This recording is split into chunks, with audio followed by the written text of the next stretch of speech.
Hello everyone and welcome back to Scholars. I'm Gaurav. I'm here to take you through the ancient history for a civil services examination. Let's continue with our today's topic, that is Buddhism. In the previous lecture, we learned the reason behind the rise of these two religions, that is the Jainism and the Buddhism. We further moved and learned about the religious discourse of Vardhaman Mahavira, who was the 24th Tirthankar of Jainism. We learnt about his teachings and also about the Jain Council. In today's lecture, we'll learn about Gautam Siddhartha or Gautam Buddha. We'll learn about his religious discourse, we'll learn about the Buddhist Council, we'll go through his teachings, and then we'll further look at the causes behind the fall of Buddhism in India. So let's continue our today's lecture. Gautam Siddhartha or Gautam Buddha was the founder of Buddhism. He was born in 567 BC in Lumbini Garden near Kapilavastu. Now, how do we come to know about this? We come to know about this by an Ashokan pillar which is still at Lumbini. His father was Shuddhodhanna of Shakya clan and mother was Mayadevi. His mother, that is Mayadevi, died at his birth. He was brought up by his aunt Prajapati Gautami. At the age of 16, he married Yashodhara and gave birth to a son, Rahul. Four sights, that is a sight of an old man, a deceased person, that is a person suffering from disease, a corpus, that is a dead body, and an ascetic, turned him away from worldly life. He left home at the age of 29 in search of truth. He wandered for 7 years and met several teachers but could not get enlightenment. So where was he born? He was born at Lumbini Garden near Kapilavastu in 567 BC. How do we come to know about that? By an Ashokan pillar which is still at Lumbini. His father was Shuddhodhanna from Shakya clan. His mother was Mayadevi. He was brought up by his aunt Prajapati Gautami. He married Yashodhara at the age of 16, gave birth to a son Rahul. Four sights, an old man, a deceased man, a corpus, and an ascetic, turned him away from worldly life. Left home at the age of 29 in search of truth and met several teachers. I hope all these points are clear. Now this is the basic part. You rarely expect a question from this as it is very basic. You should be aware of all these. Let's move on. His first teacher was Alara Kalam, from whom he learned the technique of meditation. Very important. It's rare and can be asked in your CTFS exam questions as one of the points. His next teacher was Udrak Ramputra, from whom he wanted to attain knowledge. He sat under a Bodhi tree at Bodh Gaya and did intense penance. While meditating under a Bodhi tree on the bank of river Niranjana at Gaya, he came across the desired truth. He now became Shakyamuni Buddha or Buddha of Shakya. That is the enlightenment. He got enlightenment by doing penance under the Bodhi tree. Since then, he came to be known as Buddha or the Enlightened One. Now, he delivered his first sermon. After getting enlightenment, what he did? He delivered his first sermon at Deer Park in Sarnath, which is near Banaras, to his 5 disciples. Now, what did he say in his first sermon? He dealt with 4 noble truths and 8 fold paths. Now, this act of giving sermon is symbolized as Dharma Chakra Parivartan. For the next 40 years, he led the life of a preacher. He died at the age of 80 at Kushinagar. So I hope this is clear. Teacher from whom he learned the technique of meditation was Alara Kalam. He sat under Bodhi tree at the bank of river Niranjana and attained enlightenment. Since then, he came to be called known as Shakyamuni Buddha, Buddha of Shakya clan, or the Enlightened One. He delivered his first sermon to 5 disciples, in which he dealt with 4 noble truths and 8 fold paths. This came to be known as Dharma Chakra Parivartan. For the next 40 years, he led the life of a preacher, died at the age of 80 at Kushinagar. So let's move on and look into the teachings of Buddha. Now, Buddha taught 4 noble truths. What are they? First is the world is full of suffering or sorrows. Now, if there is suffering, there is a cause. The cause of suffering is desire. Sufferings can be removed by getting rid of desires. And how can this be done? That is, how can we get rid of desires? We can get rid of desires by following an 8 fold path. Now, we'll look into this 8 fold path. This 8 fold path was also known as Ashtangik Marg. The 8 fold path consists of right view, right resolve, right speech, right conduct, right livelihood, right effort, right mindfulness, and right concentration. So, Gautam Buddha is known to have concentrated on two of the most important questions about existence. They were, how can we minimize suffering? both our own and that of others?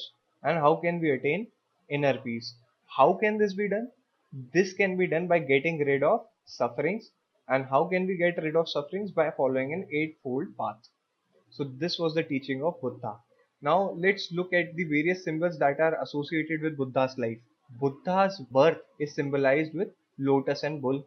The great departure, that is when he renounced his pleasures, that is known as Mahabhikshi Karman, and that is symbolized by horse. He got enlightenment under the Bodhi tree and it is represented by a peepal tree. First ceremony, that is known as Dharma Chakra Parivartan, we have already read about it. It is symbolized by a wheel. Death, that is known as Parinirvan, and it is symbolized by a stupa. So I hope everything is clear.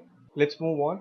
Buddha neither accepted nor rejected the existence of God, unlike Jainism, who completely rejected the existence of God and were of the opinion that the world is without the creator. He laid emphasis on the law of karma, which says what goes around comes around. If you do good karma, you'll be followed by good karma, and if you do bad karma, you'll be followed by bad karma. He argued that the condition of man in this life depends upon his own deeds. Law of karma. He taught that soul does not exist, unlike Jainism, which says that all the objects possess soul. He taught that a person should avoid the excess of both luxury and austerity. He prescribed a middle path. So, unlike Jainism, whose path was more strict and was based upon the observance of strict rules, Buddhism adopted a middle path. Just like Jainism, he also emphasized on ahimsa. Even under the gravest provocation, he did not show least anger or hatred and instead conquer everyone by his love and compassion. So I came across this story. Once a man came to Buddha and started abusing him. Buddha very politely asked him, if you go to a wedding and offer a gift to the couple and they refuse to accept the gift, what will happen to that gift? Man answered that the gift will remain with me. So Buddha politely said, I refuse to take your statements, the gift of your words, and now they'll be with you. So this is one of the Jataka stories. We'll read about them later. Though he did not make a direct attack on the caste system, he was against any social distinction. How can we know this? We know about this because he threw his religion open for all orders, that is, anyone can join from all the four varnas. It taught the code of practical ethics. How? We can say that because he laid a great emphasis on law of karma and laid down the principle of social equality because he threw his sect open for all the four varnas. So I hope this is clear. Teachings of Buddha. Let's move on and talk about Buddhist councils. So there were four Buddhist councils. First Buddhist council held in 483 BC, just after the death of Buddha. Where it held? It was held in Rajgriha. It was presided by Mahakapasa, and Ajatashatru extended his patronage to this Buddhist council. Ajatashatru was from Haranyaka dynasty, about which we will read in coming lectures. Second Buddhist council, it held in Vaishali in 383 BC. It was presided over by Shatakambri. Kal Ashok, who was from Shishunag dynasty, extended his patronage to Second Buddhist council. Third Buddhist council commenced in the period between 250 to 262 BC at a place called Patliputra. It was presided by Moggaliput Tisa. He was Ashok's brother. Ashoka extended his patronage to the third Buddhist council. Fourth Buddhist council, it held in the period of 1st century AD at a place called Kundangram in Kashmir. It was presided by Vasumitra and Ashwaghosh. Now, one of the important development of this fourth Buddhist council was Buddhism got divided into two sects. They were Hinayana Buddhism and Mahayana Buddhism. Kanishka, he was from Kushan dynasty. He extended his patronage to the fourth Buddhist council.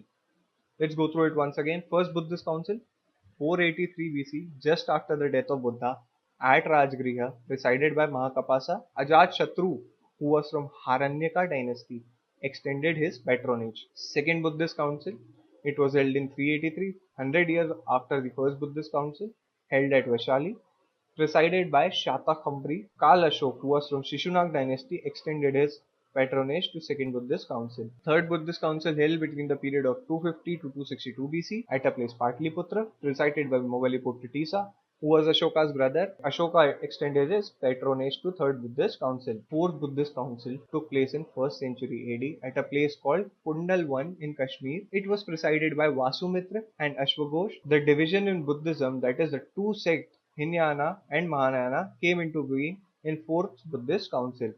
Kanishka, who was Kushan ruler, extended his patronage to 4th Buddhist Council. Now let's take a look at the sects of Buddhism. Now Mahayana and Hinayana were the two sects of Buddhism. This divide was created in the 4th Buddhist Council we have read just now. Yana is a vehicle, Hinayana is a lesser vehicle, while Mahayana is a greater vehicle. Hinayana. The other name of Hinayana are deficient vehicle, abandoned vehicle, and defective vehicle. It believed in the original teachings of Buddha. It does not believe in idol worship and tried to attain the individual salvation through self-discipline and motivation. The ultimate aim of Hinayana was Nirvana. Pali was the language of masses used by Hinayana scholars. It is also known as Southern Buddhist religion because it prevailed in south of India, that is in countries like Sri Lanka, Burma and Thailand. Now, what were the other names of Hinayana? Deficient wheel, abandoned wheel or defective wheel. They believed in original teachings of Buddha and did not believe in idol worship. Pali, which was the language of masses, was used by Hinayana scholars. It was known as Southern Buddhist religion because it prevailed in south of India. Example, Sri Lanka, Burma and Thailand. So Hinayana sect is clear. Let's move on to Mahayana. It was known as Greater Wheel. It believed in heavenliness of Buddha. That is, now the Buddha was considered as God and the idol worship of Buddha started. It believed in mantra. The language of Mahayana Buddhism was predominantly Sanskrit, which was the language of the masses. It spread from India to various countries like China, Southeast Asian nations. That is why it is known as Northern Buddhist religion because it prevailed in north of India. Mahayana believed in universal liberation from suffering for all beings. So I hope the difference between the two is clear. Language of Hinayana was Pali and that of Mahayana was Sanskrit. Hinayana believed in original teachings of Buddha while they believed in idol worship and they started offerings and making offerings to Buddha. So I hope this slide is clear. Let's move on and talk about the Buddhist texts. In the early phase of Buddhism, the texts were written in Pali language. This Pali language was the language of masses and was easily understood by them. Three Pitakas. The Pitaka literally means basket and it was called so because the original texts were written on palm leaves. What is this Tripitaka? Tripitaka is the Buddhist literature. They are Sukta Pitta, Vinay Pitta and Abhidhamma Pitta. Sukta Pitta, it contains the teaching of Buddha. Vinay Pitaka, the subject matter of Vinay Pitaka is the monastic code or the rules of monks and nuns. That is, it was the codified book of rules which the members of Sangha used to strictly observe. It was called the Book of Discipline. Abhidhamma Pitta. It deals with the philosophy and doctrine of Buddhism. Jataka. Now the story that I told you was Jatak story. These Jatakas were much close to folklore literature and they contained tales of previous birth of Buddha in poetic form. So I hope this Jataka is very clear. Milinda Panu. This means question to Milinda. This Milinda was Indo-Greek ruler Meanders. This book was written in a question answer form in which Meander or Milinda used to ask question about Buddhism to a saint known as Nagasena. It was written in Sanskrit. Deepavamsa. The meaning of Deepavamsa is Chronicle of Island. It is the oldest historical record of Sri Lanka. It was written in Pali language. Now, why this is important? Because this was a Buddhist text and it was found in Sri Lanka. Mahavamsa. Mahavamsa is the most important Pali epic poem. Mahavamsa means Great Chronicle. It is a historical poem in Pali language which deals with the kings of Sri Lanka. Again, a Buddhist text which was recovered from Sri Lanka. That is why it is important. Buddha Charitra is biography of Buddha. It was written in 1 to 2nd century AD by Ashwaghosh in Sanskrit. So I hope this text is clear. Let's go through it once again. Written in Pali language which was the language of the masses. Three Pitakas, that is Sutta Pitta, Vinay Pitaka and Abhidhamma Pitaka are the three Pitakas. Sutta Pitta contains the teachings of Buddha. Vinay Pitaka contains the moral code of conduct or the rules which the members of Sangha used to strictly observe in monasteries. It is also called the Book of Discipline. Abhidhamma Pitaka deals with the philosophy and doctrine of Buddhism. Jataka, they were much close to folklore literature and they contain tales of previous birth of Buddha. Milen Pano, which means question to the Milinda, was written by Buddhist saint Nagasena. It is in the form of question answers, which is the question asked by Milinda or Meanders from the Buddhist saint Nagasena. It was written in Sanskrit.